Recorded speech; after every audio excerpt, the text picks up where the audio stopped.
Boa noite, meu povo! Sejam bem-vindos para mais um episódio aqui do CageCast, diretamente de Salvador, Bahia. Hoje para falar de um assunto que eu acho fascinante, um assunto que está no topo da agenda científica, um assunto que você, com certeza, vai se amarrar. É um assunto que pouco se fala, eu vejo pouca gente falando sobre isso, e já tem algum tempo que está aqui na minha agenda de assuntos que eu gostaria de abordar aqui no CageCast. É presente, mas por muitos é considerado como o futuro da medicina, da ciência, mas já é presente. A gente vai saber quais são as últimas descobertas, os últimos avanços no mundo da genética. Vamos falar sobre os testes genéticos, tá? Usados na clínica hoje em dia para não só prevenir doenças a nível de saúde mental, doenças genéticas, doenças como câncer, de prever futuros problemas, problemas imunológicos, problemas de alergia alimentar, sensibilidade alimentar. Vamos falar sobre o microbioma também, né, que é o teste dos genes dos micro-organismos que vivem no nosso intestino. Eu vivo falando aqui sobre saúde intestinal para vocês. Eu trouxe aqui um amigo e um cara que é autoridade nesse assunto, que é o Rafael Malagoli. Ele é geneticista, fundador dos nossos parceiros agora, né, nossos parceiros aqui, que é o Laboratório Bioma Genetics, tá? Ele também é professor da Escola Paulista de Medicina da Unifesp. Vocês vão ver aí a imagem agora no fundo, mostrando umas imagens do laboratório. Eu conheci o Rafa antes da pandemia, né? Eu pesquisando na internet, a gente se conheceu. Lá atrás eu fiz alguns testes e foi muito bacana ter esse autoconhecimento, né, biológico, genético. De lá para cá, muita coisa avançou e a gente vai hoje aqui discutir como que a gente pode usar, como a gente pode interpretar esses testes genéticos, tanto para você que é leigo, que é o paciente, que está a fim de se antecipar e prever ou encontrar uma forma mais eficiente de tratar um problema de saúde, uma depressão, tratar uma obesidade, enfim, doenças crônicas não transmissíveis. Não vamos tratar aqui só de doenças genéticas, isso é uma coisa que a gente vai abordar aqui, mas a ideia é esclarecer sobre esse assunto, que é um assunto realmente muito importante, tá bom? Então, queria agradecer a vocês todos que estão aqui presentes, que são inscritos no canal. Você que não é inscrito no canal, seja muito bem-vindo. Chegou aqui agora. Se inscreva no canal, isso é importante para o canal continuar crescendo. Dá essa moral pro papai aqui, tá? Compartilha com quem você gosta. A gente vai falar sobre coisas aqui muito importantes que podem determinar saúde ou pode determinar doença, né? Pode ajudar muitas pessoas. Então, compartilha, tá bom? E comenta aqui se você já conhecia esse assunto, se você se interessou, se tem alguma dúvida, o que você quer saber mais sobre esse tema, tá bom? E, obviamente, seguir o laboratório, o Rafa nas redes sociais, para que vocês fiquem a par mais desse assunto, tá bom? Queria agradecer aos patrocinadores, aos parceiros do CageCast. Primeiramente, queria agradecer a Muri, que é a marca de roupas que planta árvores. Para cada peça de roupa vendida, uma árvore é plantada. Venha plantar com a gente.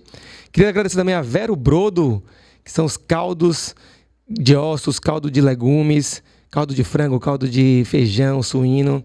Já apresentei aqui para o Rafa, ele ficou super empolgado. É uma nova classe de alimentos, né? 100% naturais, sem glutamato monossódico, sem conservantes, que vai não só aumentar a nutrição, o valor nutricional das suas preparações, como também vai melhorar o sabor e vai lhe dar praticidade para você fazer seu rango aí em casa. Então, visitem o site, conheçam, vale muito a pena. Foi feito por mim, com muito carinho, muito afinco. É um trabalho de 1 ano e que agora a gente tem um orgulho de lançar. Queria também agradecer a Aroma de Gaia pelos óleos essenciais que estão aqui deixando a gente mais calmos, tranquilos. Queria também agradecer a Fruct, tá? E ao nosso parceiro, nosso novo parceiro aqui, ao Rafa, ao laboratório dele, o Bioma Genetics.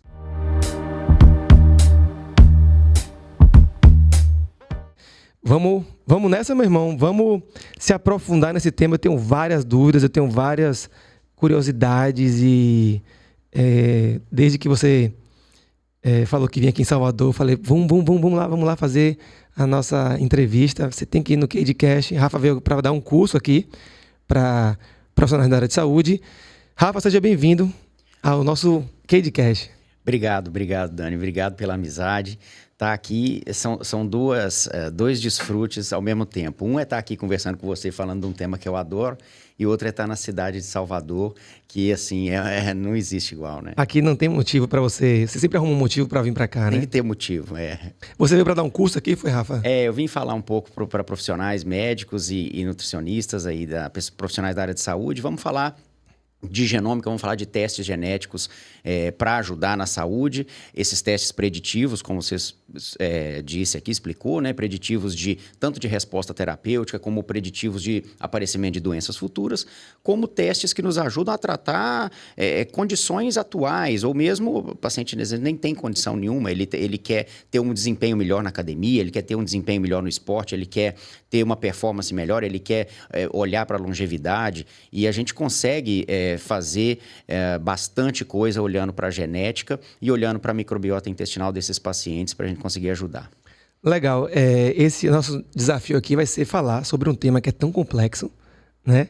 Que é genético. Eu lembro que na época da escola, quando tinha dupla hélice em espiral, RNA mensageiro, eu adorava biologia, sempre gostei muito, mas eu via que tinha uma turma que já falava assim, bom, isso aqui é um negócio muito, muito doido, muito complexo. Então, a nossa missão aqui, da minha e do Rafa, é tentar trazer para vocês, né, para leigos, né? A gente sabe que aqui tem uma audiência bem diversa, mas vamos tentar falar de uma forma bem simples e bem clara, né, sobre esse assunto. A gente tem o privilégio de ser uma geração que viveu, né, que vive nesse marco histórico da ciência na história da humanidade, que é o projeto do genoma humano, né? Que eu acho que começou em 90 e terminou em 2003, né? Ou seja, 13 anos para poder a ciência, vamos dizer assim, decodificar ou sequenciar todos os genes, são de entre 20 e 25 mil genes, né? Que a gente tem, e isso realmente foi um grande feito. De lá para cá, muita coisa evoluiu, muita tecnologia, isso é feito de uma forma muito mais rápida, mais acessível.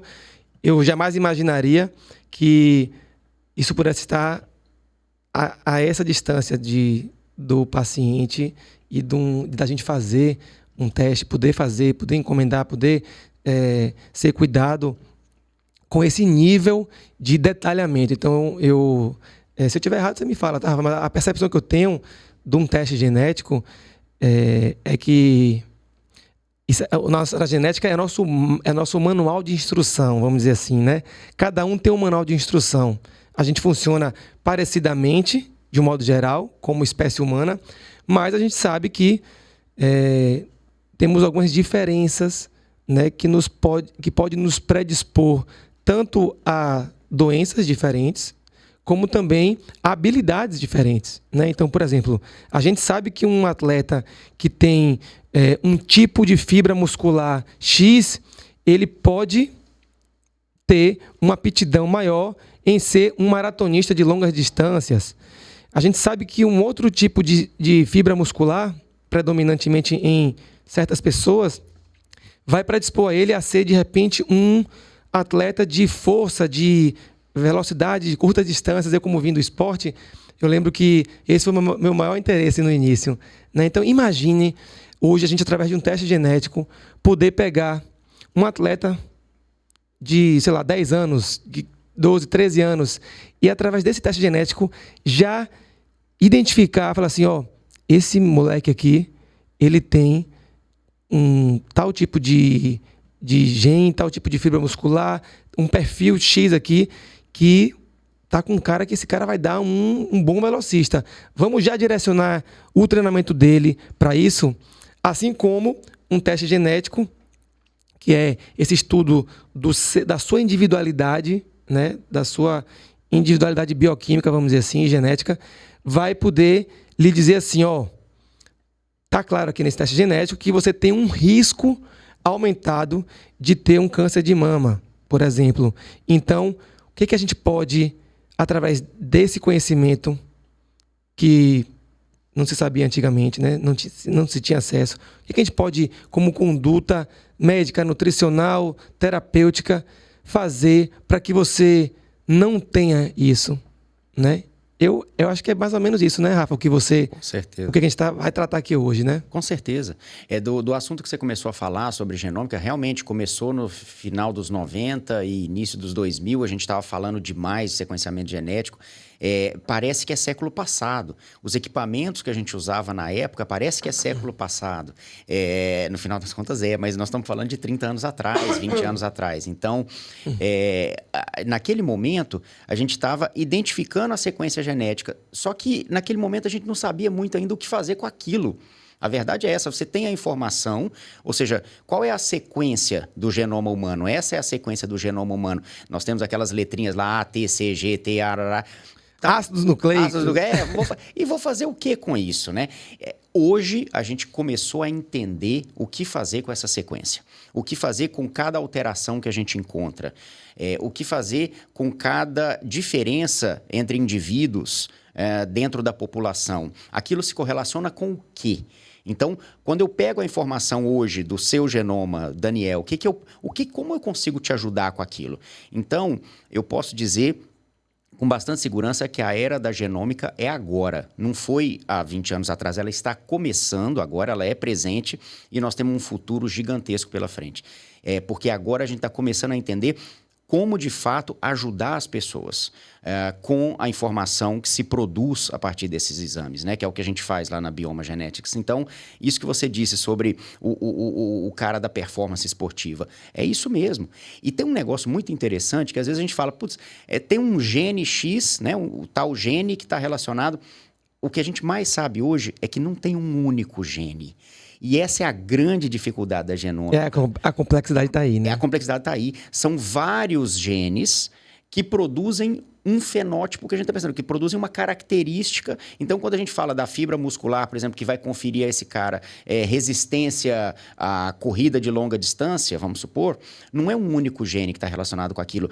É o que a gente chama de poligênico, característica poligênica, poli de muitos. Então, são a combinação e a interação entre eles, né? Entre eles, exatamente. E também, não só entre eles, mas entre também o ambiente, né? Entre o ambiente. Aí ele come. Que entra. Exatamente. Então, por exemplo, quando a gente pega diversos genes, olhamos para aqueles diversos genes que sabemos que a interação entre eles vai direcionar para aquela característica, e a gente fala, putz, aqui está um pouco desfavorável.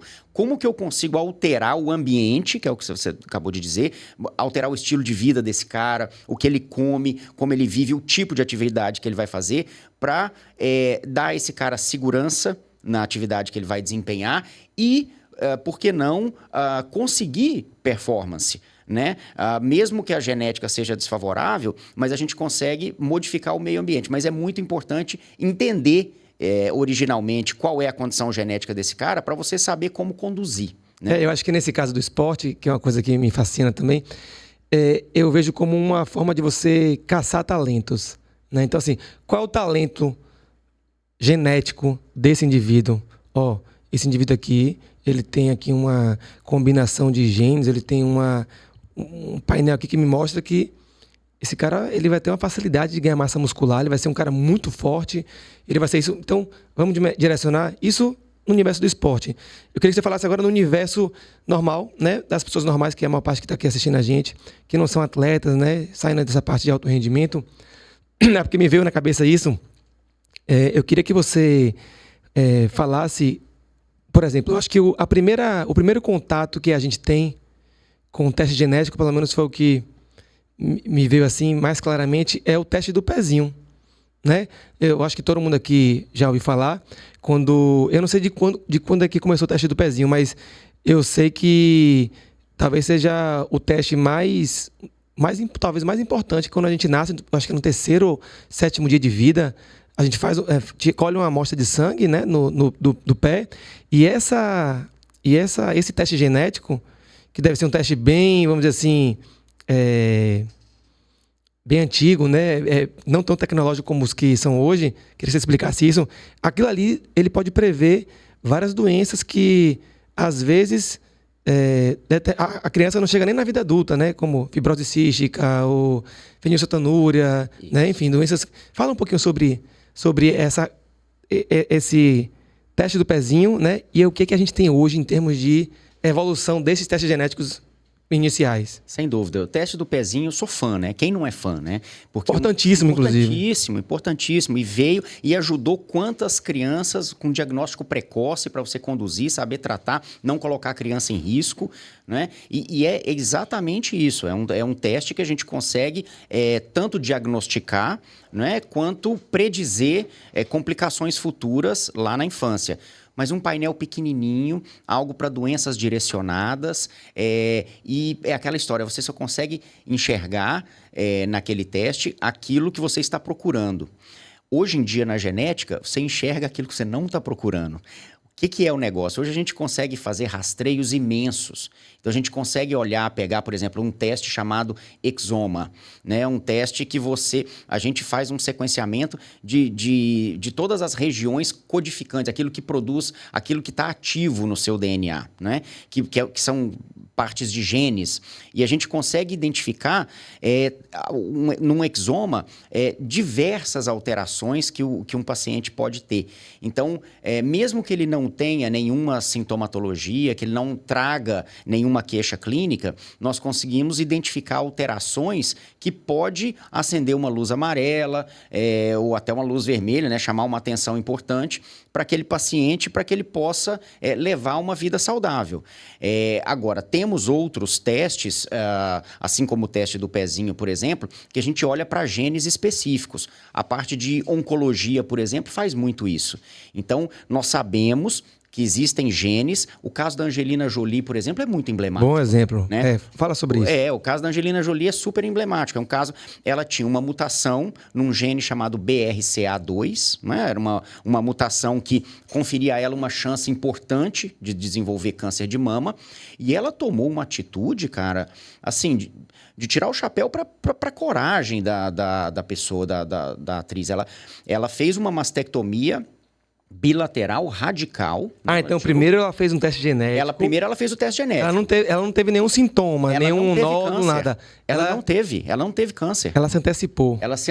Ela fez o teste genético, ela descobriu a mutação no gene. Você tem assim, rapaz, da probabilidade, porque tem gene que aumenta a probabilidade assim, uma em cada 400 pessoas ou uma em cada 100 pessoas, tem gene que é assim já... Uma em cada 50 pessoas, né? Ou seja, a chance de ter é muito maior. Deve ter sido um gene desse, né? É um gene desse. A chance é muito maior. Sabe por que a gente não consegue falar da probabilidade? Porque mistura o estilo de vida, que é aquilo que a gente estava falando. O que você come, do que você se alimenta, como você vive. Mas a chance aumenta demais. Então, quando ela descobriu que ela tinha essa mutação, ela tomou a decisão de tirar as duas mamas. Ela fez uma mastectomia radical bilateral, tirou as duas mamas, fez a reconstrução e depois de um tempo ela ainda tirou os 2 ovários. Porque ele confere chance de risco do câncer de mama e do câncer de ovário, que pode ser muito agressivo. Chama síndrome mama-ovário. Então, ela tirou as mamas, tirou os ovários com um diagnóstico genético que ela teve, sem ter tido a doença. Então, olha o tamanho da importância que isso tem. E a gente tem diferentes genes. Eu citei o BRCA1 e 2, que é o caso da Angelina Jolie, mas tem outros genes relacionados também ao aparecimento de câncer de mama, ao aparecimento de câncer de pâncreas, câncer do trato gastrointestinal, e por aí vai, próstata. Legal você ter trazido esse exemplo, porque assim... longe de mim de querer julgar, né? Eu acho que é um assunto bem delicado esse assunto, porque assim, provavelmente ela deve ter vivido o sofrimento da mãe ou da avó, né? A gente sabe que tem famílias que, minha avó teve câncer de mama, tirou a mama, minha mãe teve, e aí, talvez por toda essa experiência, a pessoa fala assim, não, eu não quero nem pensar em viver isso. Ok. Mas a gente sabe que tem certos tipos de câncer que não tem. De pâncreas, você não tem como tirar o pâncreas. Não tem como. Né? Então... Só 5% das pessoas com câncer de pâncreas são sobreviventes. É um câncer muito agressivo. Então, assim, não é essa possibilidade. Óbvio, a gente não está falando aqui que... Né, que fique bem claro isso, tá, pessoal? O que a gente está falando aqui é... tá levantando uma discussão. Ninguém está dizendo que você vai fazer um teste genético e vai procurar um médico para tirar sua mama e tal. Não é isso. De jeito nenhum. Né? Mas o acompanhamento muda, né, Dani? O grande lance, acho que é esse. É você... Não é também você ficar... Ai, meu Deus, deu um teste. Isso é uma coisa que a gente pode também trazer aqui. Eu queria até saber de você como é que se prepara o paciente para ele interpretar ou ele ter acesso a esse conhecimento. Porque eu conheço pessoas, tenho amigos, pessoas próximas que são hipocondríacas, pessoas que qualquer coisinha, tô com a dor, toma ali remédio, anda com a bolsa cheia de remédio, se automedica. Pessoas que são realmente muito preocupadas com isso. Você ter um teste, um resultado de um teste que vai dizer ali, ó, você tem um risco aumentado. Eu não sei como vocês dividem, você falou aí de luz amarela, luz vermelha. Né? Eu lembro que, por exemplo, no meu teste, aquele que eu fiz lá no passado com você, eu dei um risco aumentado justamente para as doenças cardiovasculares que são as que ocorreram na minha família. Meu avô, por exemplo, deu glaucoma, eu lembro disso, deu glaucoma. Meu avô, por parte de pai, teve glaucoma. Meu avô, por parte de mãe, também teve glaucoma, já em idade avançada. Então, eu falei, e deu para mim um risco aumentado. Então, o que é que para mim, como é que isso soou para mim? Eu falei, legal, vamos morrer de alguma coisa. De alguma coisa, né? A gente vai morrer. Já vi que a chance de eu ter algum problema cardiovascular é maior, então eu vou ficar mais atento, eu vou direcionar minha dieta, por exemplo, ela tem um consumo maior de ômega 3, eu vou segurar a onda aqui em gorduras, né, saturadas, carne vermelha. Eu fui baseado no que tem hoje de conhecimento, porque isso também evolui, e dentro do estilo de vida, né, continuei fazendo exercício e tal, e eu confesso que eu passei aí com mais frequência no oftalmologista. É isso. Para poder pesquisar, né? Porque o glaucoma é uma doença que você não sente. Não sente. Quando ela aparece, geralmente o problema já ou é irreversível ou você já tem alguma perda significativa. Então, foi isso. Mas eu conheço gente que entrou em pânico, tipo, meu Deus, eu vou morrer de câncer e tal. Não é isso. Como é que é lidar com isso, Rafa? É muito diferente disso. Acho que a primeira coisa, o paciente, quando ele recebe o resultado do exame, ele não tá sozinho. Ele vai passar com um médico geneticista, ele vai passar com o médico da família dele, com o clínico que o acompanha, mas especialmente o geneticista, que é o cara que vai olhar para aquilo e dar a ele uma interpretação. Veja, nós estamos falando de predisposição apenas. Uma grande parcela desses pacientes, por exemplo, vão levar uma vida inteira e vai morrer de tiro, porrada e bomba. Não vai morrer de câncer, nem vai desenvolver câncer ao longo da vida. Então, não é uma sentença. Primeira coisa. Agora, isso que você acabou de falar é o mais importante. Elaborar um estilo de vida condizente com o resultado daquele exame. Então, você vai passar aí ao proctologista com mais frequência, dependendo do resultado do exame, você vai passar aí ao cardiologista com mais frequência, você vai acompanhar mais de perto, e esses profissionais, tanto os nutricionistas quanto os profissionais médicos, vão elaborar uma conduta de vida, de alimentação, personalizada, de vida personalizado para aquilo, né? E o acompanhamento vai ser mais frequente, e a gente precisa olhar para isso. Nós estamos vivendo muito. A população está vivendo pra caramba. Então, ao longo dessa vida longa que a gente está tendo, a gente está vivendo 100 anos, então a gente precisa começar a olhar para isso e direcionar a nossa vida depois dos 40, depois dos 30 e meados, não é? Para aquilo que faz sentido para você. Começam a aparecer, né? Quando começa a aparecer uma coisa ali, uma coisa lá. Com certeza. Então, quais são as minhas características genéticas, não é, que já está escrito, isso não tem como mudar. Minha característica genética já está escrita. Essa é a única sentença que a gente tem, mas o desfecho não é sentença. O desfecho a gente muda. Isso não é um teste diagnóstico, né? É um teste... Tem que deixar claro isso, né? Você não, quando você faz um teste, não é um diagnóstico, vou ter câncer, tenho câncer. É um risco aumentado. Isso. né? Você não pode dar uma certeza, né? Não, Você de pode jeito dar, nenhum. assim, uma suposição de probabilidade. Isso, exatamente. E aí os profissionais que te acompanham vão elaborar uma conduta de vida junto com você e principalmente que o paciente consiga aderir, né? Então, quando você falou do produto dos caldos de cozinha, eu gostei demais da ideia porque é o seguinte, o paciente ele precisa conseguir incluir aquilo na vida dele. Então não Tem que ser adianta. possível, Tem que né? ser possível. Olha a vida que a gente leva. O cara trabalha em 3 lugares ao mesmo tempo. O cara trabalha, ele acorda 5 horas da manhã, ele chega em casa. Então, é claro que não estou aqui exaltando o excesso de trabalho, muito pelo contrário. Mas se a vida do cara é aquela, se ele precisa daquilo para levar a vida dele, como que ele vai conseguir incluir uma alimentação saudável no meio dessa loucura? Então, a gente precisa encontrar possibilidades. E aí, eu acho que está dentro da discussão com o profissional de saúde, com o nutricionista, como fazer. Legal. Teve um caso que eu até pontuei aqui, que eu acho legal trazer aqui, que foi um... Eu gosto muito daquele jornalista, o Jorge Pontual. Ele é correspondente da Globo lá em Nova York, né? Acho que todo mundo conhece ele.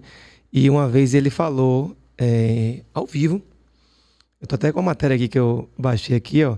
Ele falou que durante 40 anos ele tratou a depressão. Ele foi muito corajoso de falar sobre a depressão. Eu não sei se foi na pandemia ou se foi antes, que é um assunto velado, né? É um assunto que as pessoas não gostam muito de falar. Eu trago vários especialistas aqui. Já trouxe a doutora Ana Beatriz, eu trouxe uma galera aqui. E eu acho que é importante que a gente fale. Eu fui agora dar uma palestra no Sesc, num evento só sobre saúde mental. Então... Mas me chamou a atenção esse caso. Ele falou que durante 40 anos ele tratou com medicação errada. E aí ele fala o quanto que a qualidade de vida dele foi afetada, com altos e baixos, e mais baixos do que altos, ele falando. Aí ele fez um teste genético, que você deve Vou te falar saber. qual é. Uhum. E aí ele fala aqui, ó, que o teste revelou que ele metabolizava os remédios os remédios que foram dados de forma errada para ele. Que também não foi culpa do médico, né? Eu acho que o médico desconhecia isso. O remédio ele era metabolizado por ele de forma muito rápida. Ele fala assim, o resultado do teste veio com a lista de antidepressivos que não funcionava para mim. E eram justamente aqueles que eu tomei durante décadas. Exatamente. A boa notícia foi que veio também a lista dos antidepressivos que funcionavam. Aí ele fala que foi um teste farmacogenético. Isso. Né? E que ele fez nos Estados Unidos, e que esse teste... Ele avaliou isso. Ele tinha... Aí, qual foi a conduta? Aí tem aqui que ele fala que de 20% a 30% dos pacientes com depressão não reagem adequadamente ao remédio. Ou seja, é uma coisa que muitas... Eu não sabia disso há pouco tempo atrás. Foi, eu acho que você que me falou. Ou quando a gente trocou ideia sobre isso lá, que eu fui pesquisar. Né? Por isso que eu gosto tanto de fazer o KDcast, porque eu aprendo demais aqui. Vocês acham que são só vocês aqui? Eu vou aqui tirando as minhas dúvidas também, enquanto eu vou entrevistando. E eu lembro que você falou isso, e eu fui pesquisar, e eu falei, Zorra... Então você faz um teste genético e você vê, por exemplo, remédio para febre. Eu tenho 2 filhas, eu tenho 3 filhos, né? E filhas pequenas que estão naquela muita fase de virose e tal. Então tem lá o alívio, tem a novalgina, tem isso, tem aquilo. Qual é o remédio? Aí eu faço um teste, eu estou aqui supondo, né? Faço um teste genético. Qual o melhor remédio para baixar a febre da minha filha Helena, que pode ser diferente da minha filha Marina, né? Que, né, não são gêmeas idênticas, e ainda assim que fosse, poderia também ter alguma diferença. Então, assim, no caso dele aqui, ele viu que o remédio que ele usava não era o remédio que era indicado para ele. Ele passou a usar um outro remédio e, além disso, que eu achei fantástico, que vem minha área, né? Ele passou a fazer a suplementação do folato, da vitamina B9, nessa formativa, que ele descobriu que ele tinha uma mutação numa enzima que converte o folato em... o metabolismo do folato que converte ali em neurotransmissores, ou seja, que de alguma forma vai reduzir a homocisteína e, enfim, a depressão. E aí tem um mecanismo todo técnico, não precisa a gente falar aqui. Mas eu achei isso fantástico, dele ter falado isso com certeza, publicamente, né? A depressão é algo, como você falou, é velado, a gente não fala.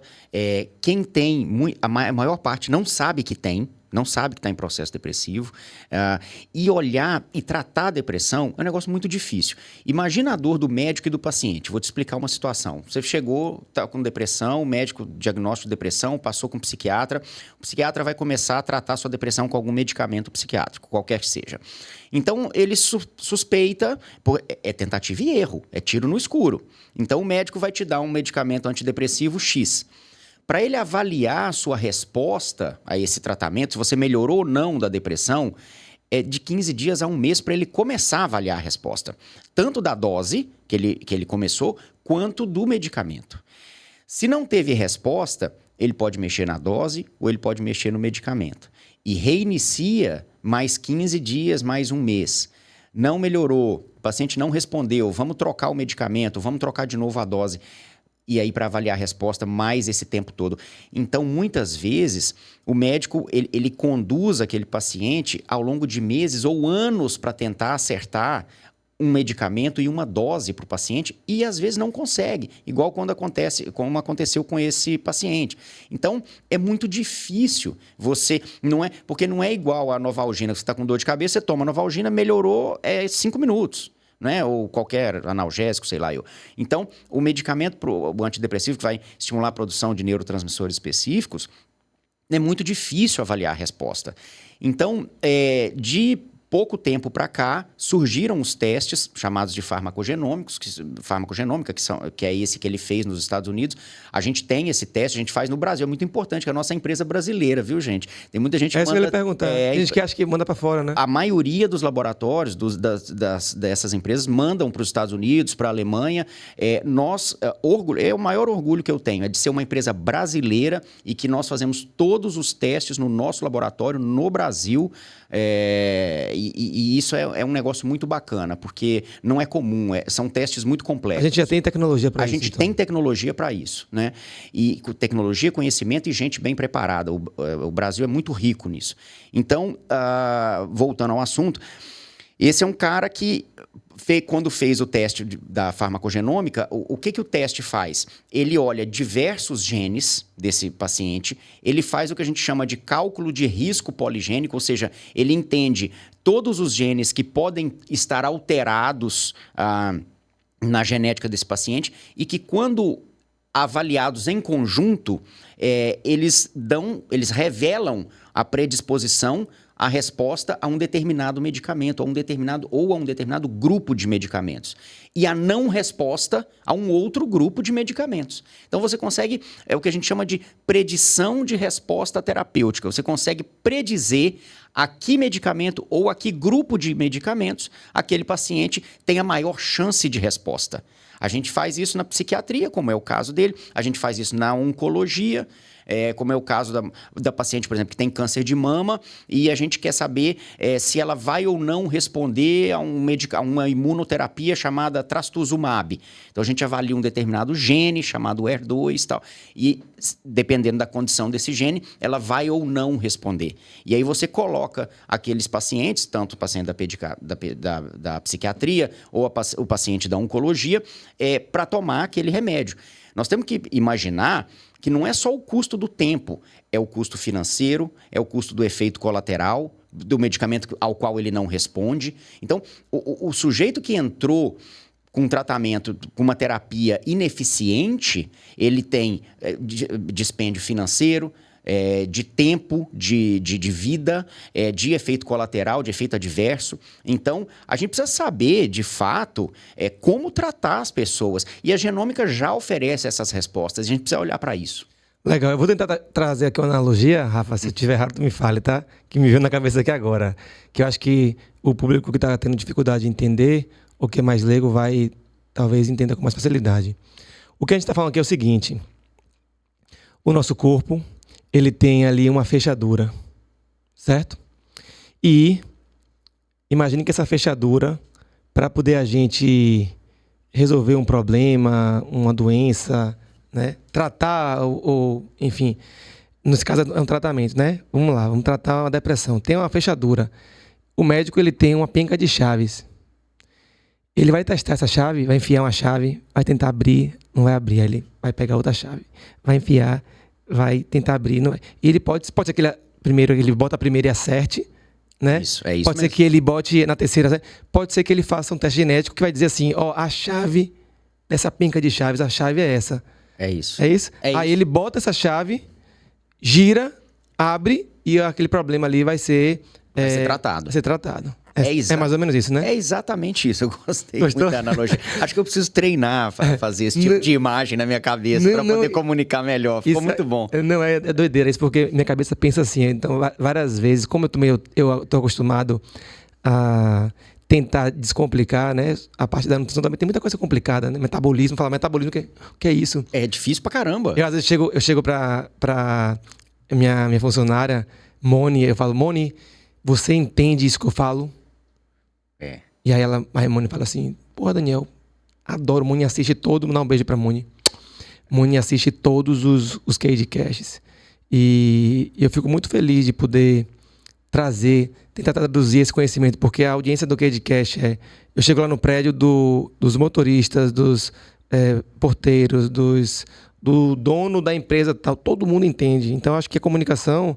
Tem que ser para todos. É isso, né? É, tem que ser para todos. E conhecimento é poder, né? Então, assim, meu objetivo aqui é justamente comunicar, porque comunicação é o que o outro entende, né? Não é o que a gente fala. Exatamente. Então, ficou mais ou menos claro isso aí, né? Isso para aí. vocês. Tá ótimo. Aí, vamos lá. Eu quero trazer agora para o...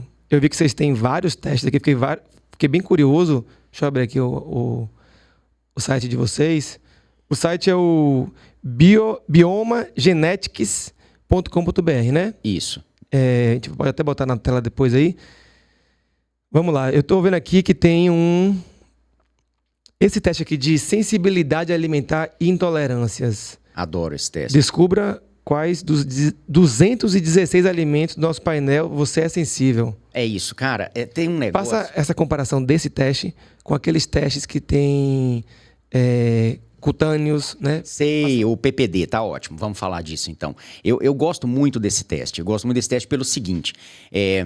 Hoje em dia a gente fala o tempo todo de alergia, intolerância e sensibilidade. Vamos distinguir essas três coisas, primeiramente. Alergia, gente, é aquilo que você entrou em contato e sentiu logo na hora. Então, camarão, né? É um exemplo excelente. O amendoim. O cara comeu o camarão, vai ficar com a boca inchada, vai coçar a cabeça, vai sentir imediatamente a alergia.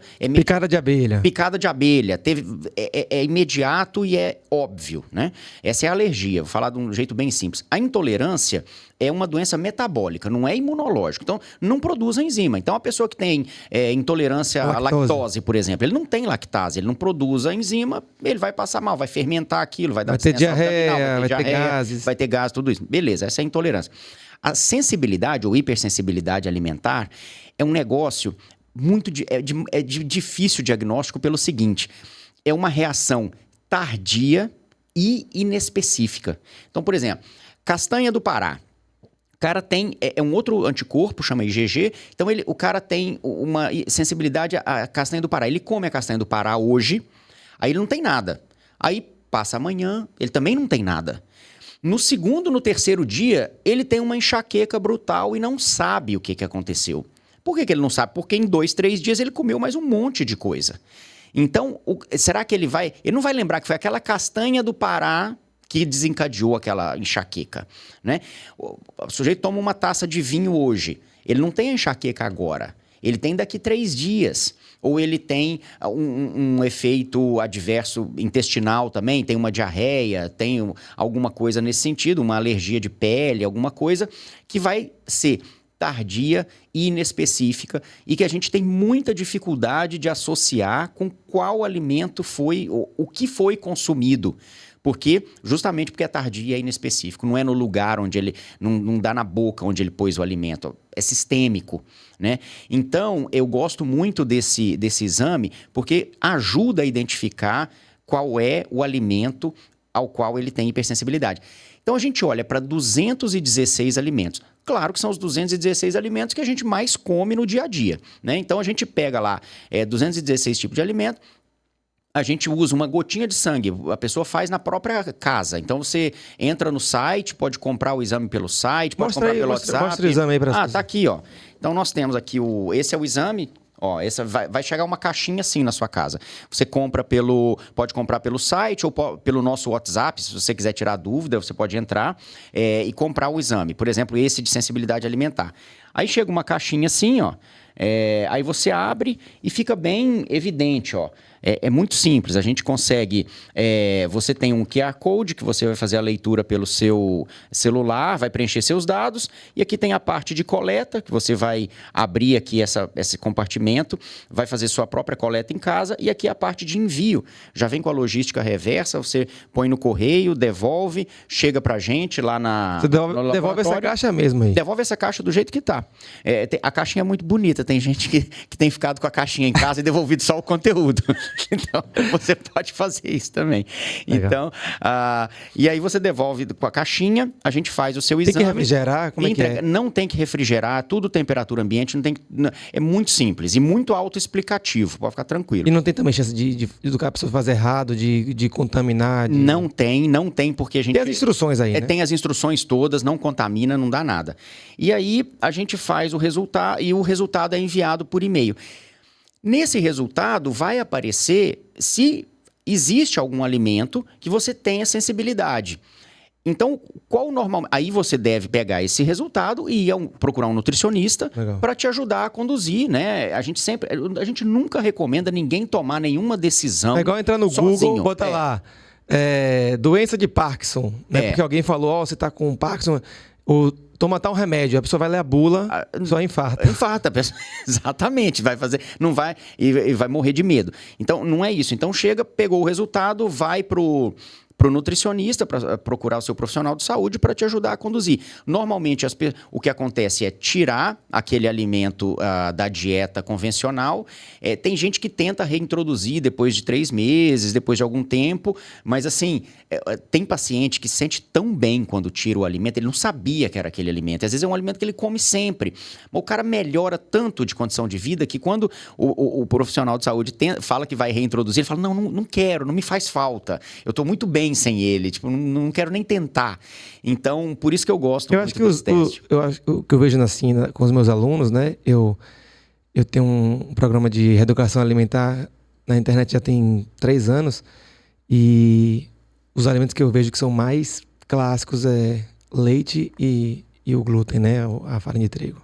Muito. É impressionante a quantidade de gente que eu recebo.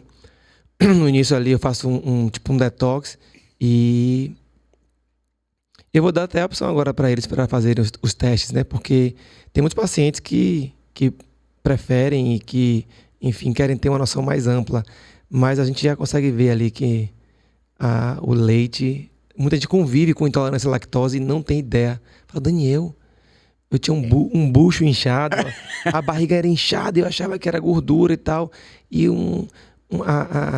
vivia com a diarreia, eu não sabia o que era um cocô com a consistência normal.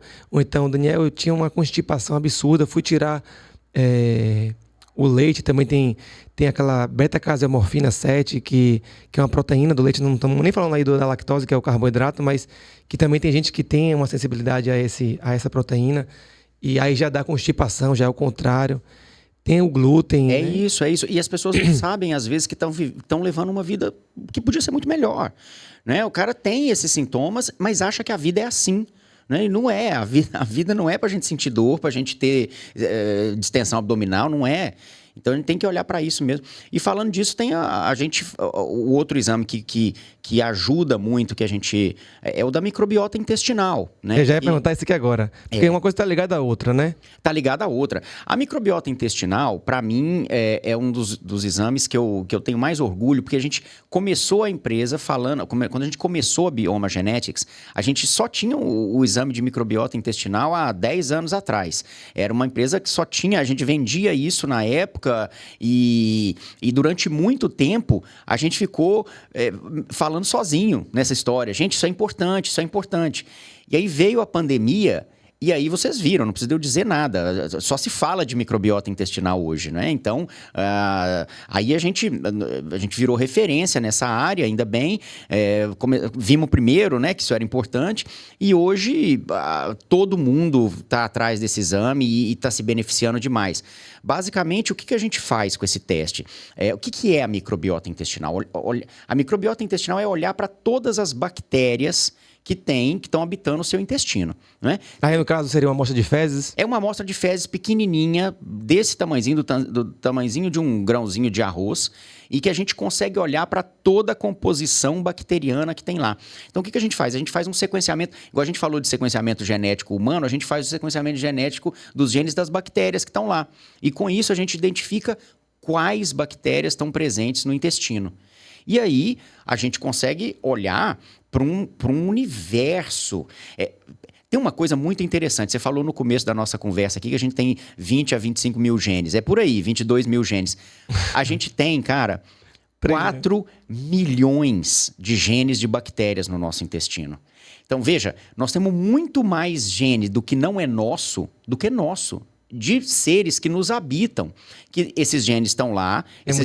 É muito doido. Esses genes estão trabalhando. Então, quando a gente pensa em olhar só para os nossos genes para corrigir nossos problemas, nós estamos muito enganados. Nós temos muito mais coisa para olhar, né? Porque a gente interage com esses outros genes, o tempo todo. Esses 4 milhões de genes de bactérias que estão no nosso intestino, eles estão trabalhando, estão produzindo metabólitos, estão produzindo proteínas.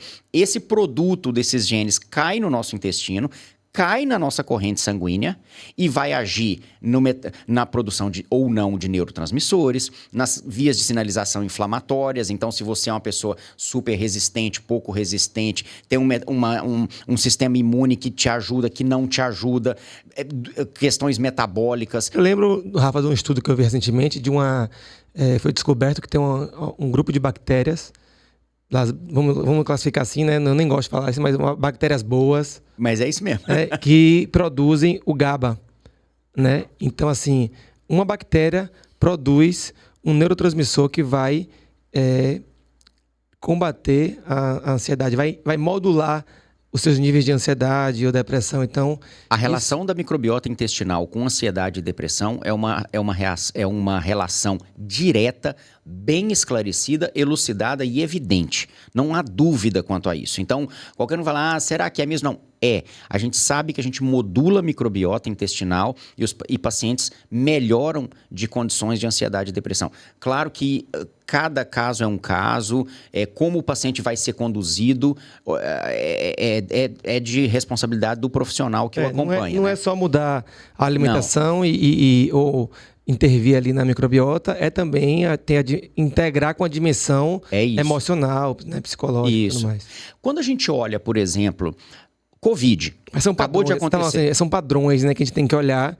Padrões, vamos dizer assim, com padrões que podem estar ligados a um padrão também de bactérias, né? Um exemplo interessante sobre esses padrões é o Covid. Paper da Lancet, um artigo importante que saiu mostrando que 45% da população era completamente resistente ao Covid. Ou seja, nunca soube, se teve, não soube. Nunca soube o que foi o Covid, não teve um sintoma, nada. Já sabemos que isso está relacionado com microbiota intestinal, né? Resistência a agentes infecciosos, a via de sinalização inflamatória, a via de sinalização imunológica que te protege de agentes infecciosos, não só Covid, outros vírus, outras bactérias, outros agentes, está relacionada com a sua condição de microbiota intestinal, que pode te deixar mais ou menos susceptível. Eu não tenho dúvida, nunca ninguém falou sobre isso, mas eu suponho, por exemplo, que isso aconteça com dengue, que aconteça com outros agentes infecciosos também. Eu vi agora um estudo falando também sobre nessa área. Quando você falou que ia vir, eu falei, não, vou estudar daqui. E eu vi em populações na África, foi na África, Daniel? Talvez tenha sido ou na África ou na Amazônia, acho que foi na Amazônia, falando da malária. Com certeza. Né? Que um grupo específico que foi estudado, eles tinham uma alteração genética, um padrão que protegia, vamos dizer assim, Com certeza. da malária. Com e aí eles certeza. tinham menos casos. O Covid não é uma novidade de ter gente que vai bem e gente que vai mal. Toda doença, tem gente que responde bem, tem gente que responde mal. Depende de como ele se protege, de como ele reage, quais são as sinalizações imunológicas que fazem com que ele responda bem ou mal. E isso está relacionado com a microbiota intestinal. O teste de microbiota intestinal ajuda as pessoas nos mais diversas queixas clínicas. A gente está falando de imunidade, por exemplo. Doenças da pele, psoríase, urticária, aquelas dermatites atópicas, acne, várias questões cutâneas, por exemplo. Todas elas estão relacionadas com a microbiota intestinal. A gente pega a microbiota de um paciente desse, a gente sabe quais são as bactérias que estão atrapalhando a resposta ali. Quais são as bactérias que estão desviando as vias de sinalização para o lugar que não deve ir. E aí, e essa é a parte boa. Porque na genética humana, a gente não pode interferir, como a gente disse. Na genética já está escrito, a gente muda estilo de vida. Mas na microbiota, a gente consegue interferir diretamente. Como? Modificando a alimentação, suplementando ômega 3, vitamina D, capsaicina, uma série de suplementos que a gente pode usar, resveratrol e por aí vai. E colocando direto bactérias vivas no intestino dessa pessoa com a utilização de probióticos desenhados para aquela microbiota. Então, o paciente que chega, por exemplo, um cara super inflamado, tem um intestino inflamado, tem uma disfunção intestinal, tem síndrome do intestino irritável, tem colite ulcerativa, são pacientes que aparecem com um intestino todo ruim. Ralado, né? Ralado, zoado. O cara chegou com o intestino lá que tá coitado. O paciente, por exemplo, tem excesso de uma bactéria chamada Prevotella copri. Tá 30% dessa bactéria lá em cima.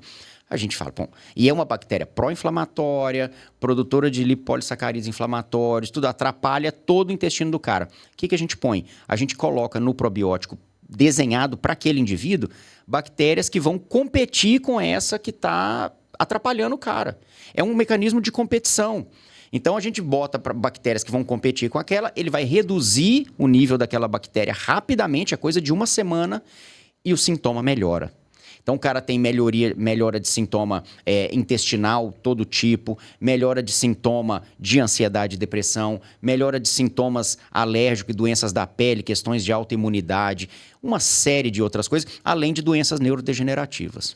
Eu acho isso muito, muito incrível e vejo também assim é uma corrida, né? Porque cada dia que passa, o banco de dados que vocês acessam, eu imagino que devam ter alguns bancos de dados, são novas descobertas, né? Então, assim, um teste feito hoje, daqui a um ano, você pode ter interpretações mais complementares e eu vejo também, assim, esse conhecimento nosso em relação à microbiota, as bactérias do intestino e como elas interagem, ele está no começo ainda, né? Só começando. A gente está engateando em relação a isso. E eu vejo também a dificuldade e o potencial disso no futuro é que boa parte das bactérias que a gente já conhece, a gente não consegue ainda, eu acredito que a gente vai conseguir, a gente não consegue ainda encapsular ela e usar ela como um probiótico, né? É isso. Tem bactérias que saem daquele ambiente ali escuro e sem, né? Elas não sobrevivem. Não sobrevivem, a gente não consegue colocar. E é por isso que a gente fica nesse jogo de quem é amiga de quem compete com quem. Então, por exemplo, uma bactéria, a gente tem bactérias benéficas, a Akkermansia é uma delas, né? Essa é a mais conhecida. Essa é a mais conhecida. É uma bactéria muito boa, muito importante pra gente, mas a gente não consegue colocar essa bactéria viva, porque ela não pode entrar em contato com o oxigênio. Então, a gente não consegue produzir uma cápsula cheia dela, viva, pra gente tomar. Então, o que a gente faz? A gente coloca bactérias que são amigas da Akkermansia e que vão ajudar no crescimento dela no seu intestino e que resistem ao processo de industrialização. E aí o paciente toma, levanta a aquermância. Ou a gente coloca bactérias que vão competir com as inimigas da aquermância. E aí também vai ajudar no crescimento. Então, é um balanço, é um algoritmo que a gente usa para definir especificamente para cada paciente. Não sai 2 laudos iguais da bioma, de microbiota intestinal. Cada laudo é único, é daquele paciente, é para a microbiota daquele paciente. E naquele momento, naquele momento também, da né? vida, exatamente, naquele momento da vida. Eu lembro que quando eu fiz o teste lá, o primeiro, há um tempo atrás com você, o que eu achei mais curioso... Deu microbiota de atleta, viu? Eu não te contei isso. Mas eu também, o que me chamou a atenção, sabe o que foi? Você falou assim, Daniel, foi muito curioso, porque deu aqui uma bactéria que você falou assim, eu nem conhecia, eu tive que estudar, que era uma bactéria que era encontrada em água, em mangues, em lugares de água. Aí eu falei, aí não que você falou isso, eu falei assim, agora eu acreditei 100%, porque eu vivo dentro d'água. É verdade. Eu remo, né? Então, eu quase todo dia dou um pulo no mar, eu tô sempre remando, surfando, mergulhando, eu pesco. Então eu falei assim, pô, então eu tô me tornando um ser aquático. Então Olha que aquilo ali me chamou a atenção, porque eu falei, rapaz, esse teste é invocado mesmo. Ele foi buscar isso, tipo, é um ambiente que eu frequento, né? Então, a gente acaba sendo um reflexo também do ambiente que a gente, e não tem que a gente interage. E tem coisa que não tem ruim nem bom. Por exemplo, a presença dessa bactéria na sua microbiota não quer dizer nada. Eu acho que quer dizer mais positivo do que negativo. É um contato com a natureza. É um contato com a natureza. Exatamente é o que você falou, é o reflexo do seu estilo de vida, do que você faz, né? E por isso que é tão importante as crianças, por exemplo, deixa a criança... Você não vai deixar a criança lamber a calçada da rua, não tem nada a ver com isso. Mas botar o menino para comer terra, tá maravilhoso. Brincar com cachorro. Brincar com cachorro. Ter contato, né? Ter contato com o mundo. Andar descalço. Andar descalço, exatamente. Ter contato com a grama, ter contato com minhoca no chão, tá tudo certo. Né? Não tem malefício nisso. O que a gente não quer é contaminação com agente patógeno, isso é uma outra história. Agora, soltar a criança, igual as minhas meninas vão pra fazenda e chega lá e sobe no cavalo, desce do cavalo e vai no córrego, bebe água do córrego. Deixa beber. Às vezes a minha mulher falava assim, gente, mas você tem certeza? Tem muita... Olha essa poeira. Que poeira? Não tem poeira. É muito doido a gente estar falando disso aqui agora, porque é o que alguns falam de vitamina S de sujeira. Tem um outro cara que eu sou fã, que é o Richard Louv, ele é um jornalista americano, ele fala de vitamina N de natureza. É isso. E aí, a gente, ao mesmo tempo que a gente está falando disso aqui, da importância da gente ter contato com a natureza, né? Até porque somos animais também. Esse distanciamento e desconexão tem sido tão grande nos últimos anos que a gente é uma sociedade do álcool 70, dessa coisa da limpeza excessiva, né? Do sabonete que tira... Nossa. Rapaz, aquilo ali faz tão mal, né? Nossa. A gente vai ver hoje o quanto o microbioma... Que a gente está falando aqui do microbioma intestinal, mas tem o microbioma da pele, né? A bactéria que está no seu olho já é diferente da que está na sua garganta, que está no seu nariz, no seu ouvido, no seu couro cabeludo. É muito doido isso, né? E todas elas interagem, conversam entre si, né? A da vagina com a do ânus enfim, quantos estudos mostram, Quantos estudos. Cara, eu adoro ter a microbiota do indivíduo que nasceu de parto normal é diferente da microbiota do indivíduo que nasceu de parto cesáreo. Porque só o fato da criança ter passado pelo canal vaginal durante o nascimento, ele foi enriquecido com os lactobacilos que tem ali, né?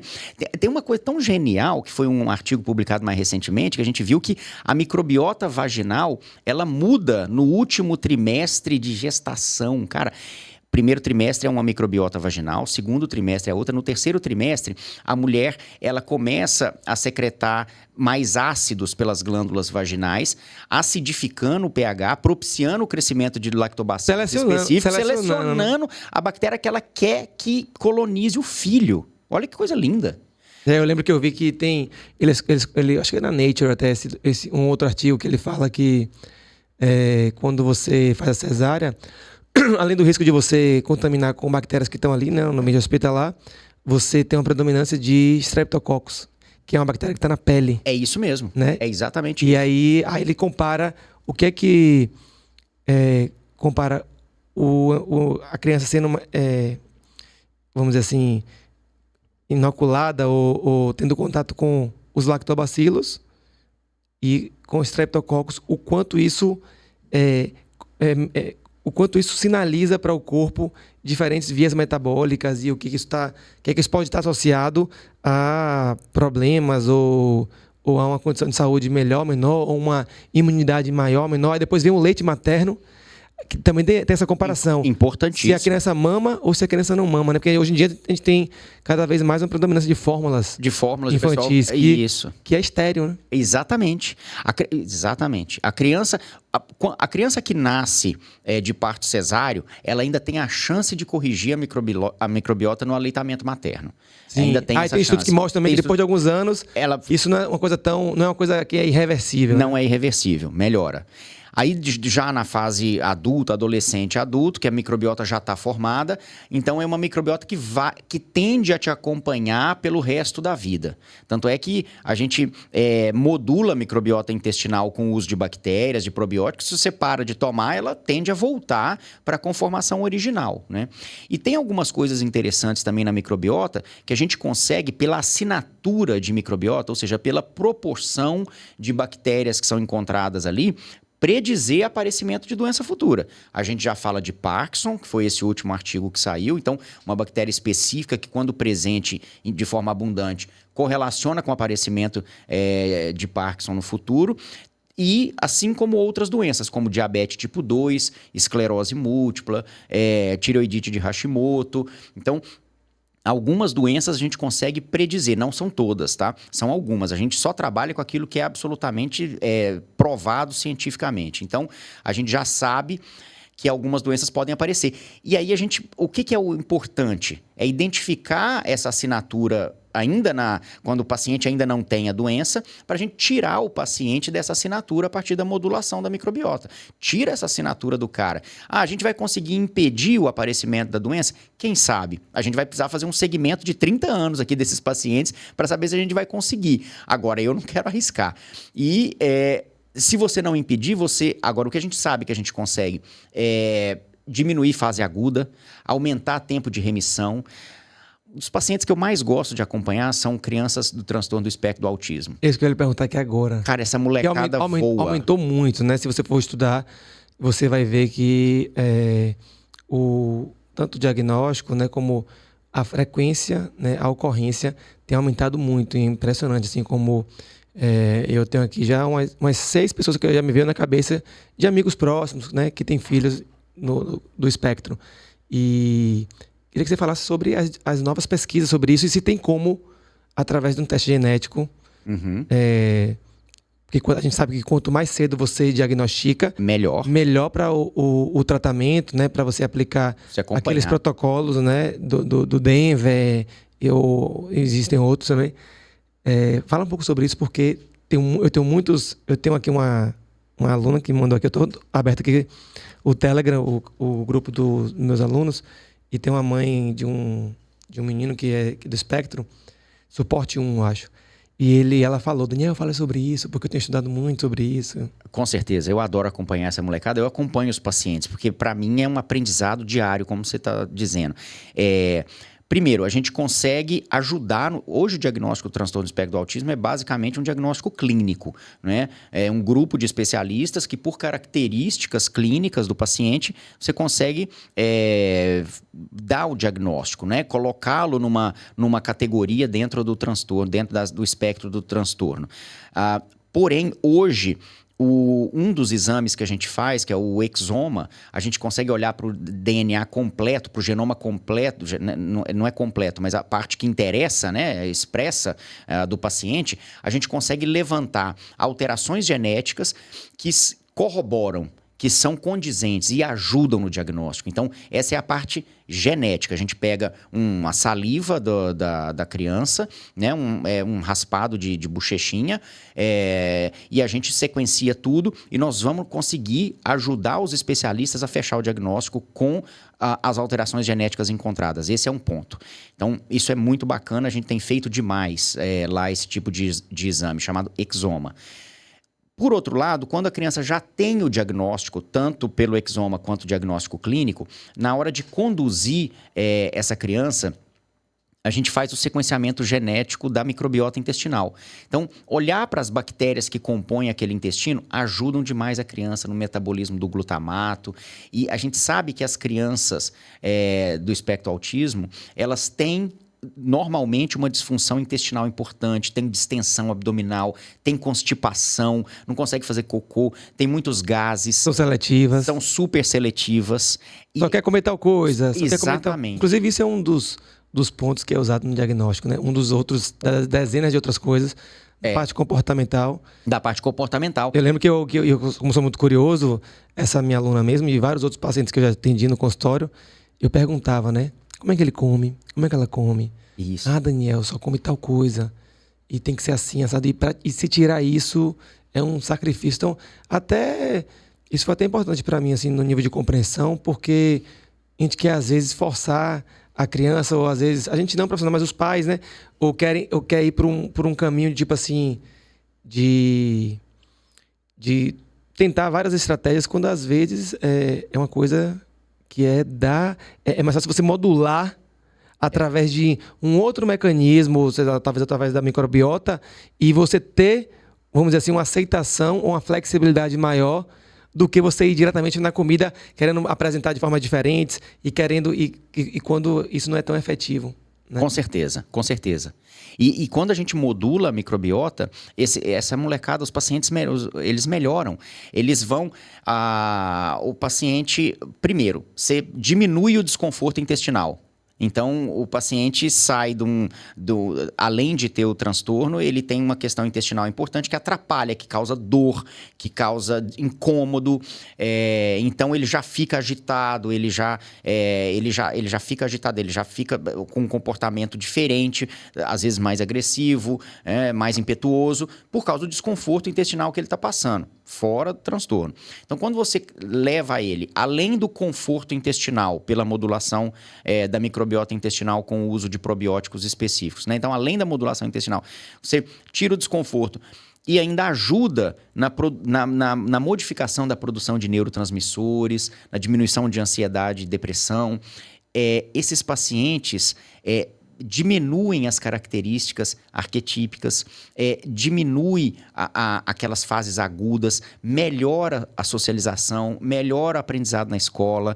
Então, assim, para mim tem sido um desbunde acompanhar essas crianças com o trabalho que a gente tem feito. Então, eu adoro. Para mim são os pacientes prediletos ali. Eu acho muito legal esse assunto e esse tema do espectro autista. Eu sigo, já li um livro dessa... Eu vou te passar depois. O nome dela é Natasha Campbell. Ela estuda muito esse assunto. Ela tem um livro que chama Gut and Psychological Syndrome. Ela fala sobre... Não só sobre o autismo, mas fala sobre TDAH, várias outras coisas. E aí ela fala sobre a microbiota, né? Ela segundo ela, o ponto principal dessa questão não teve tempo da gente ter uma alteração genética nos últimos 100 anos que corresponda a esse aumento de ocorrência e prevalência do autismo, por exemplo, né? Do espectro. Então, ela fala que ela supõe que a solução e o problema está na microbiota, né? E não na nossa carga genética. São 4 milhões de genes no intestino. Então ela fala que o negócio está ali. E aí ela fala muito de alimentação, aí ela fala, né, enfim, ela cita essa questão da seletividade, né? Fala que muitas dessas crianças... Aí fala do intestino permeável, né? Isso. Do leaky gut, que é uma coisa muito estudada hoje em dia. Fala do glúten, fala do leite. É muito interessante essa abordagem dela, porque é condizente com o que a gente está farejando aí, né? Que a gente está descobrindo aos pouquinhos, né? Uma descoberta ou outra, e as ligações, os estudos com ratos, né? Que mostram que quando você pega e exporta a microbiota, vamos dizer assim, você pega o cocô de um rato obeso e coloca dentro do intestino de um rato magro, ele tende a se tornar obeso. Ou quando você pega a microbiota de um rato que tem eu não sei nem se é assim que eu posso falar, mas um comportamento autista, um antissocial, você transporta, e o rato ele passa também a ter um comportamento tão... É sensacional. Rapaz, esse artigo, é um negócio que eu fico assim, artigo, estudando, eu falo, meu Deus, velho, já estão nesse nível, né? Nesse nível. Esse é um artigo de 2012 do emagrecimento. O lance do emagrecimento com a microbiota é muito interessante. Também é um assunto bacana que você acabou de citar. Os caras pegaram fezes de humanos obesos. Ah, foi de humanos. Não, mas depois fez de entre ratos também. Fez entre ratos. Mas eles começaram com humano. Então pegou o sujeito, o cara humano com obesidade, pegou fezes dele e transplantou fezes do humano obeso no rato com condição normal de trato e tudo. O ratinho não tinha nada. O ratinho ficou extremamente obeso.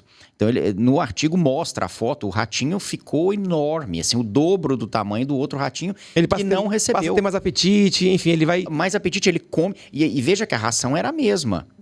A mesma qualidade, mas a quantidade, cada um comia o que queria. Mas ele comia muito. Então, ele ficou obeso. E depois eles transplantaram as fezes do ratinho obeso, como você citou, para o ratinho magrinho, e o ratinho magrinho também ficou obeso. Mas tudo veio lá da microbiota humana obesa. Então eu acho que a gente, com a nossa compulsão, sei lá, com o estilo de vida que a gente resolveu levar por diversas razões, a gente, pelo jeito, desenvolveu uma microbiota da obesidade. E que quando a gente tira da gente e põe em outro alguém, a coisa replica. Então é uma coisa, estranho, é assustador pensar nisso. É muito doido, porque assim, se a gente já... Eu falo muito que a gente é um resumo, uma soma das pessoas que a gente mais convive. Né? Então assim, comportamentalmente, eu sou muito parecido com a minha família, com o meu pai, com a minha mãe. A nossa herança comportamental, de como é que come, o que se come. Por exemplo, a gente não é uma família que tudo é ao redor da mesa, que tudo é muita comilança, extravagância. Não, a gente gosta de come doces, nunca teve nenhuma restrição, mas como eu viajo muito nisso, e eu vou comparando com outras, com a família da minha esposa, com a família de alguns amigos, eu vejo que existe essa herança comportamental, né? Da cultura mesmo, né? Da coisa do sentar à mesa e tal. Mas também tem, por esse convívio, um compartilhamento genético, né? Sim. E, a gente está falando que a nossa microbiota ela é herdada pela nossa mãe. Sim, começa lá. Tudo bem, os genes vêm do pai e da mãe, né? Do cromossomo X e Y e tal. Mas eu não vou nem entrar na epigenética de quando o pai e a mãe tá prestes a copular e fazer, né? Que ainda tem isso também. Tem isso também, né? Tem. Os seus hábitos de vida, o seu estilo de vida, ali num período de 6 meses a 1 ano, antes de você... ter a relação sexual e aquilo ali virar um embrião e tudo mais, né? Aquilo ali influencia também. Influencia. Né? O seu comportamento influencia.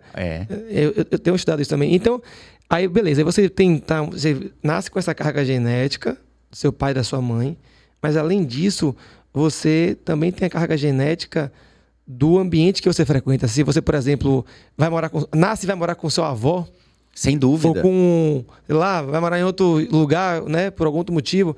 Você tem um estudo que eu achei bacana, que é com indígenas, acho que americanos. Os caras pegam um indígena, faz um monte de avaliação nele, metabólica, e vê lá colesterol, glicose, pererê, parará, e ele vivendo num ambiente lá natural, né? Em grupos e tudo mais, em contato com a natureza, vivendo de subsistência. Pega esse cara e leva ele para uma cidade. E aí ele passa lá 1 ano na cidade, comendo como pessoas de cidade, se estressando, dormindo como pessoas de cidade. Coitado. Enfim, vivendo a correria, a agitação, o estresse. Aí ele adoece. E a maioria deles desenvolvem resistência à insulina, diabetes, tal. Aí pega esse mesmo indivíduo, eu não lembro, eu não decoro qual foi a revista, mas eu decoro essas coisas quando eu leio os estudos. Mas é um artigo científico. E aí você pega esse indivíduo e aí ele adoece, né? Você vê lá, faz os testes todos, os diagnósticos.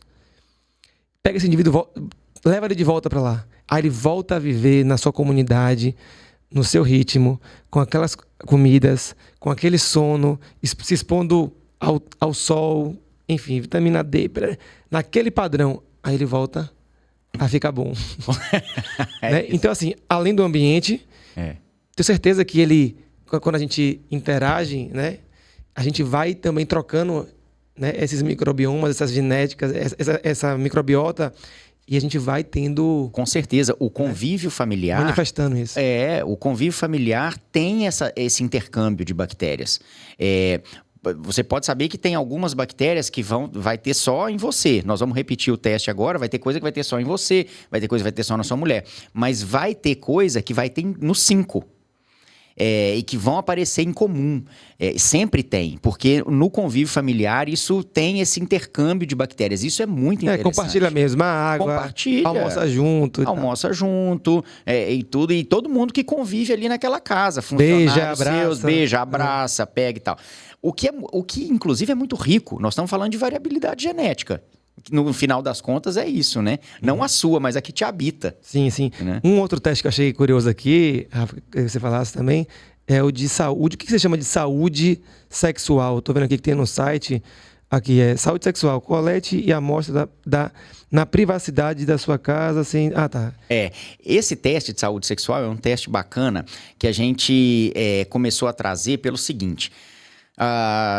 Cara, de uns tempos para cá, explodiu o número de casos de HIV positivo, especialmente na população jovem, entre 19 e 26 anos.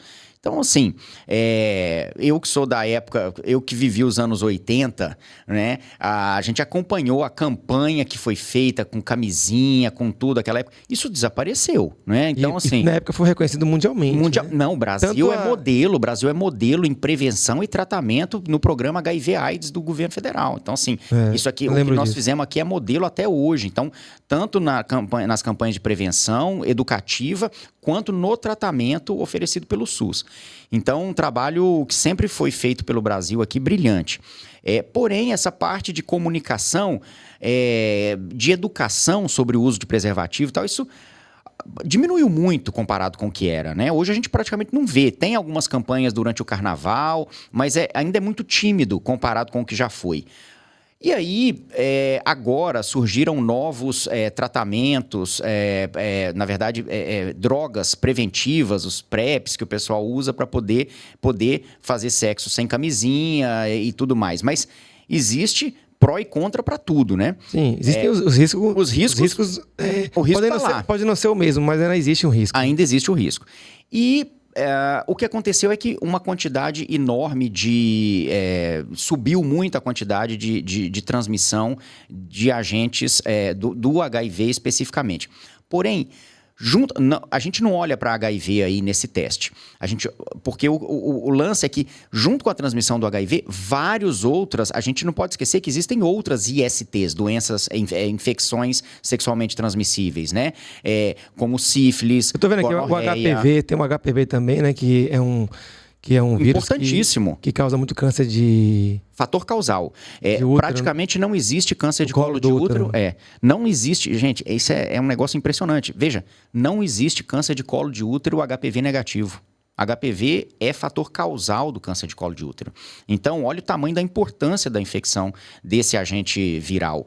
Então, fazer o diagnóstico da presença ou não dele no colo do útero é importante para quê? Para você acompanhar, fazer o acompanhamento que precisa ser feito e ficar de olho, porque o câncer de colo de útero é um câncer que pode ser completamente tratado, não é um câncer que vai evoluir e matar o paciente, muito pelo contrário, é um câncer completamente administrável hoje em dia. Precisa o quê? De ter diagnóstico e fazer o acompanhamento correto. Então, o que a gente faz com esse teste eu não lembro de cor agora, mas são 11 doenças, infecções sexualmente transmissíveis, mais o HPV, que a gente manda o kit, a paciente faz coleta, devolve, ou coleta no consultório, devolve, a gente faz o rastreio genético e devolve um laudo confidencial para o paciente, para ele poder acompanhar. Então é muito importante a gente conseguir olhar para isso também. Um legal que eu lembro que na época que eu fiz não tinha, eu acho que não tinha, que é um marcador intestinal, que é a calprotectina fecal, né? A calprotectina fecal. Calprotectina é super importante, agora tem, né? A calprotectina a gente faz porque olha para inflamação intestinal. Tem gente que, quando você faz o sequenciamento da microbiota intestinal, às vezes você olha para toda aquela microbiota lá, porém, a quantidade de inflamação que tem naquele intestino, que muitas vezes é o sintoma do paciente. Ele fala, cara, eu não consigo, meu intestino acaba com a minha vida, eu não tenho vida, o cara não... Eu tenho paciente que o sujeito não consegue ir jantar com a namorada, cara. Porque... Eu já tive paciente assim. o cara vai comer alguma coisa, ele não consegue ir num restaurante e tal. Então, a vida da pessoa vira um inferno. E aí a gente consegue, a calprotectina é um marcador de inflamação intestinal, que quando está acima de determinado nível, a gente consegue agir diretamente para diminuir a inflamação intestinal. E também tem esse aqui, eu não lembro também, a zonulina fecal. Zonulina? A zonulina... Tá ligado à doença... Ao leaky gut, a doença, ao intestino permeável. Então, o quão permeável esse intestino tá para deixar passar toxinas, agentes infecciosos e por aí vai. Legal. Mas é um menu amplo, dá pra gente fazer muita coisa. Eu tô vendo aqui, eu já vou aqui selecionar os que eu quero fazer, eu vou fazer para poder a gente comparar. E, enfim, a gente já se cuida bastante, né? Isso não vai mudar, assim, não vai mudar o nível de atenção e cuidado, eu acho que eu vou ser mais direcionado. Isso, né? um enfoque, né? Porque assim... Eu penso, pelo menos assim, não é porque, vamos supor que não dê aqui um risco para uma parte das doenças que a gente abomina, né? Que não dê nada para câncer. Eu não vou continuar me expondo ao sol e não passar protetor. Não, a ideia não é essa. Não é essa. A ideia é ter um maior dimensão, um controle do que a gente... de como a gente pode ser mais assertivo, né? É isso. Por exemplo, o caso de mulheres recém-menopausadas. Isso é um negócio super importante. Então, boa você falar isso. Esse era um tema que eu queria trazer aqui. Eu trouxe até uma médica recentemente para falar sobre esse assunto. Minha mulher entrou na menopausa tem pouco tempo. Fala sobre isso aí, que isso me interessa muito. Cara, é um negócio legal, porque assim, normalmente as mulheres quando entram na menopausa sentem o corpo mudar completamente. É real aquela história dos calores, ganham peso. Insônia. Exatamente. O humor varia muito. Varia muito. Tudo, fogachos. Isso, tudo acontece. E qual é o grande... O que pode ser feito para evitar isso? A reposição hormonal. Então, tem vários protocolos de reposição hormonal diferentes que vão tirar a mulher desse lugar e manter o conforto, né? Mas um dos maiores medos das mulheres, inclusive eu falei isso aqui com essa médica que é especialista nesse assunto, ela é endocrinologista, é o medo de desenvolver um câncer. O medo de desenvolver um câncer de mama e ovário, né? Então, esse é um ponto super importante, porque você está expondo, o fator importante aí é o estrógeno. Então, você está expondo a mulher durante um tempo muito mais prolongado ao estrógeno, que é o fator que pode aumentar a probabilidade de câncer de mama e ovário. E aí, o que as mulheres têm procurado é fazer o exame do painel de câncer, né? Então, a gente tem um painel de câncer que a gente olha para 144 genes, que são os principais genes relacionados ao aparecimento de câncer na população. Em diferentes cânceres, mama, ovário, pâncreas, intestino e por aí vai. E, além de olhar para histórico familiar, então, ou seja, aquela paciente tem ou não tem histórico familiar? E quando ela faz o teste, ela tem alguma mutação que correlaciona com o aparecimento de câncer e que pode ser potencializado pelo tratamento hormonal? Não tem. Então ela entra muito mais confortável na reposição hormonal. É uma informação a mais, né? É uma informação a mais, entendeu? Eu tô vendo que você tem um painel de 16, um de 42 e um de 144. Isso. Vamos fazer o de 144. Vamos fazer o de 144 para olhar para tudo e tal. No final das contas, as pessoas perguntam, pô, mas é importante saber? Claro que é importante saber. É aquilo que a gente falou no começo. Eu posso avançar para uma reposição hormonal, por exemplo, com muito mais tranquilidade. Eu posso... E se aparece alguma coisa, você vai olhar com enfoque para aquilo. Então, eu acho que... Muito bom. Eu adoro esse exame também. Um painel muito bacana. Incrível, né, pessoal? A gente entrou aqui em vários outros temas, né? É realmente, assim, muito, muito fascinante esse caminho, né? E eu acredito que Eu espero, né, que os meus netos, por exemplo, que eles já nasçam e que tudo isso aqui, todos esses painéis, tudo isso aqui já seja feito para o serviço público, né? Exatamente. Desejo isso, que a gente já tenha uma noção, ó. Mas caminha para isso, Dani, caminha para isso. Porque os testes, quando são novidade, é uma tecnologia cara, uma tecnologia que muitas vezes precisa ser importada, e poucas pessoas podem fazer, porque precisa de treinamento, de gente especializada. Então, tudo quando começa é caro mesmo, mas depois vai ficando. Eu acho que assim, a tendência da genômica é baratear cada vez mais, é cada vez mais ser inserida no serviço público.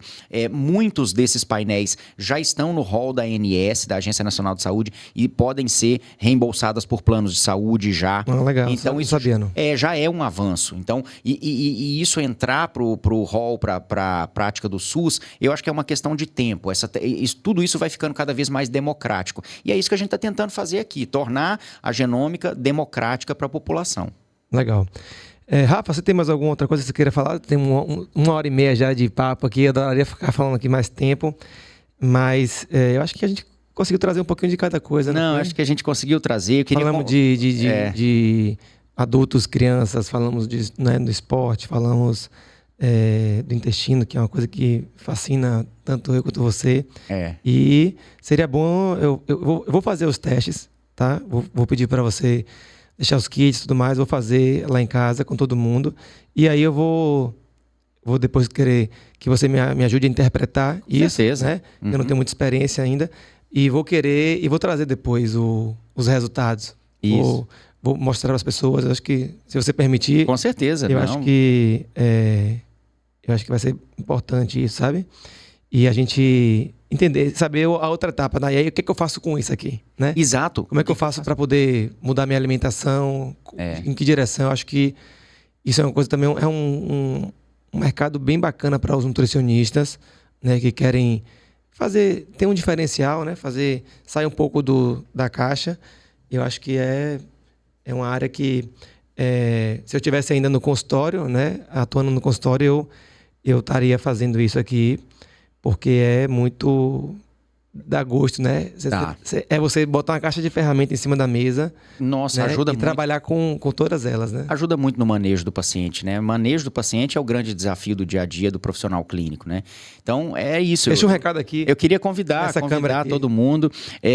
Os pacientes, o público de paciente, quem tiver interesse nos nossos produtos, no trabalho que a gente tem feito, www.biomagenetics.com.br, entra no nosso site, pode me seguir no Instagram também, é um perfil pequeno, mas estou lá sempre tirando dúvida, Rafa Malagoli, tudo junto, estamos à disposição.